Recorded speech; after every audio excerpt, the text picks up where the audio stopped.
Your grocery bill has likely doubled in the past 24 months, but official inflation numbers say prices are only up 3-4%. Here's the hidden math companies don't want you to understand. I'm breaking down shrinkflation today, and trust me, once you see how this works, you'll never look at a grocery shelf the same way again.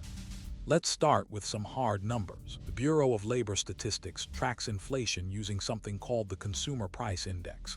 It tells us that food inflation has been relatively modest. But walk into any supermarket, and you'll find a completely different reality.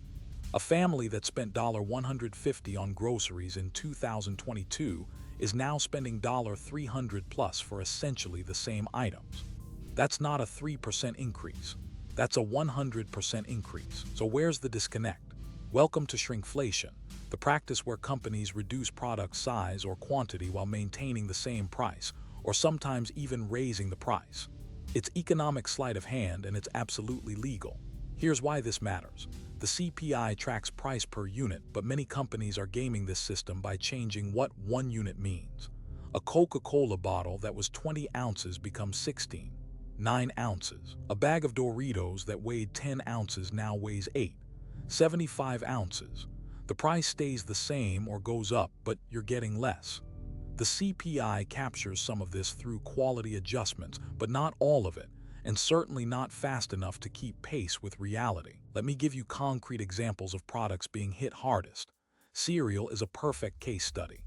Cheerios, one of America's most trusted brands, reduced their box from 18 ounces to 13 ounces while raising the price from $3.99 to $4.29.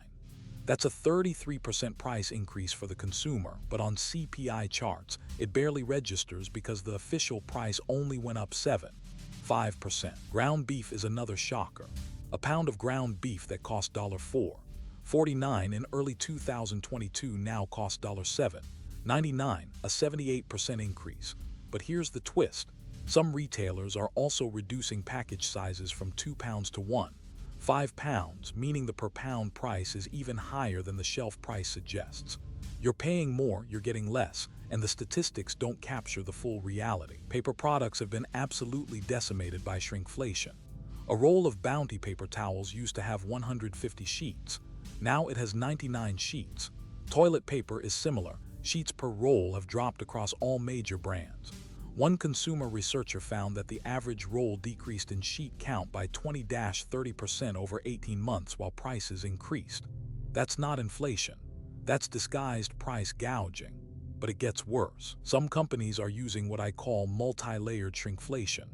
They reduce the product size and increase the price simultaneously. Take Haagen-Dazs ice cream. A pint used to be the standard size and cost around $5.99. They reduced it to 14 ounces, roughly 13% less ice cream, and raised the price to $6.99. That's a 28% effective increase. Consumers who don't pay close attention think they're buying the same product at a modest price increase. They're not. Snack foods are particularly aggressive with this strategy.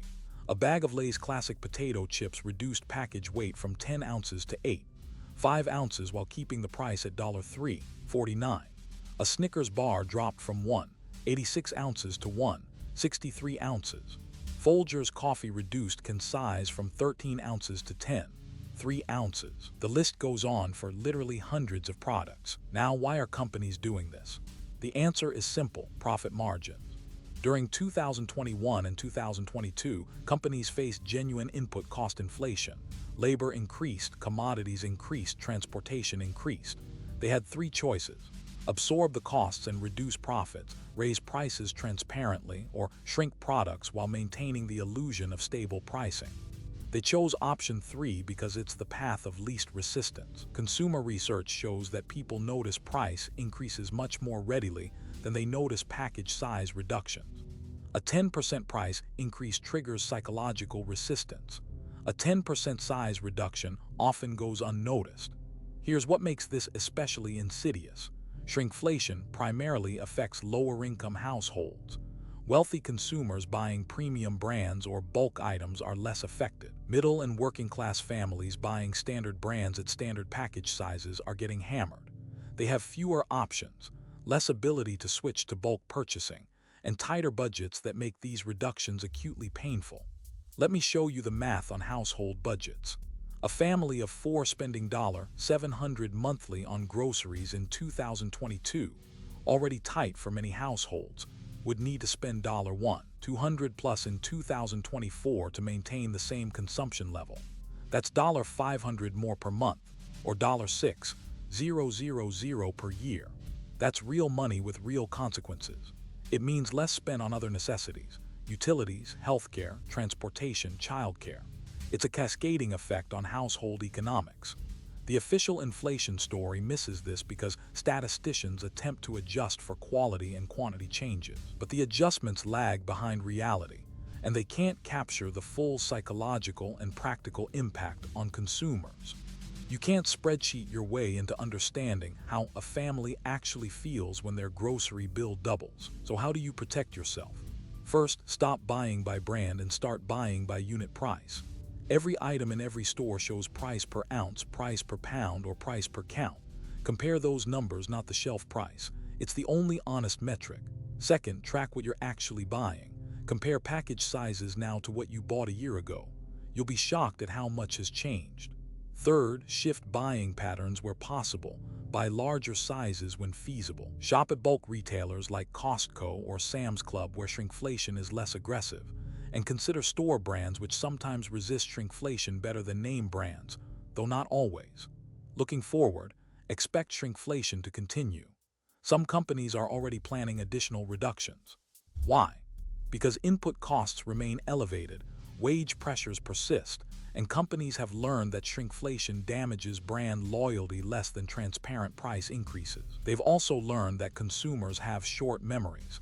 6 months after shrinkflation hits, many people forget what the original size was.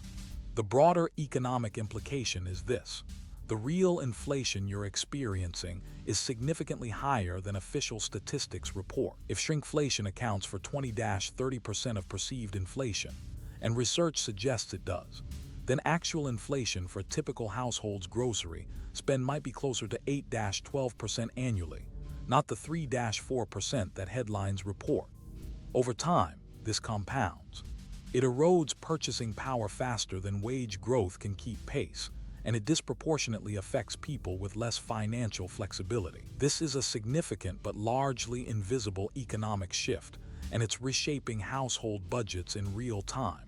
Companies are betting that you won't notice. Don't let them win that bet. Start checking unit prices today. If you found this breakdown valuable, subscribe to Market Pulse Report for more deep dives into inflation, consumer prices, economic trends, and the hidden forces reshaping your financial reality. We cover everything from tariffs to layoffs to